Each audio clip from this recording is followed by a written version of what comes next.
I'm Elma with NowHealing.com, and I'm going to share an interview I did with biologist Rupert Sheldrake, whose theory of morphic resonance has hugely influenced me since the early 1990s.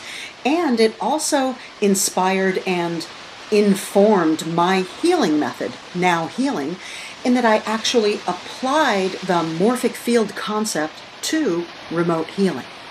And when you do healing that way, you observe changes not just in the area you want to change, but everything else also aligns on multiple levels. So I asked Dr. Sheldrake about how these fields relate to each other.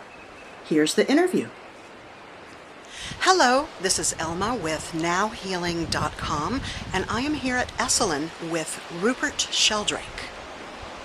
Rupert, I would love to ask you a question. In my healing work, I tend to work with fields, morphic fields, disentangling them and then reintegrating them and aligning them with wholeness, their interrelationship.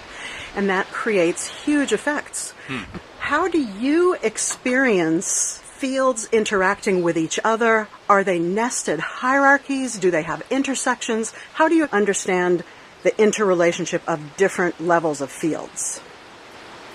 Well, fields are in nested hierarchies. Everything is made up of parts, which are wholes that are made up of parts, and so on. So our bodies have a field for the whole body, and that integrates the different organs, and the organs integrate the tissues, and the tissues integrate the cells, and they integrate the organelles, and so on. So at every level, the fields have a kind of self-healing capacity. One of the things fields do is maintain their integrity against disturbances or stresses. And so all animals and plants and humans have a self-healing capacity. And long before doctors or healers appeared on the scene, people were getting better. Sometimes, they didn't always. And, I mean, after all, no form of healing's totally successful because we all die sooner or later. Right. So we're talking about a healing capacity within certain limits. So when it comes to understanding healing, I think that the field of a person, which includes mind and body and spirit, soul and body, or however one frames this way in which the wholeness and the body are related, has a self-healing capacity, but illnesses or diseases obviously reduce the strength or vitality. And I think that there can be a restoration of this through either coming in contact with a larger field, and spiritual healing in general puts people in a larger context, a form of consciousness or spirit greater than their own.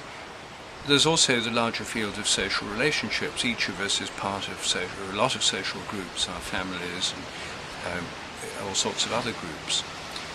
Those too are larger fields than our individual ones and can have a healing effect. People who have good social support, loving relationships, often get better quicker than those who don't.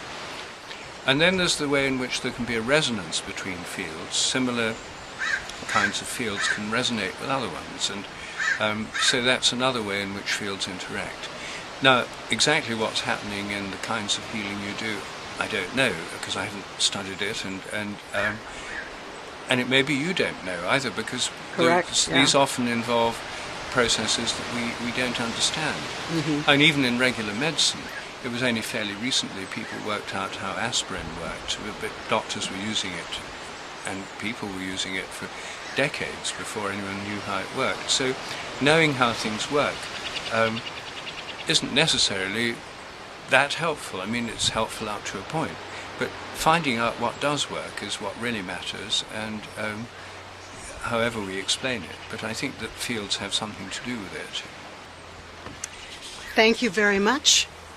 Rupert Sheldrake, Morphic Fields, big, huge, new field of understanding. Thank you. Thank you.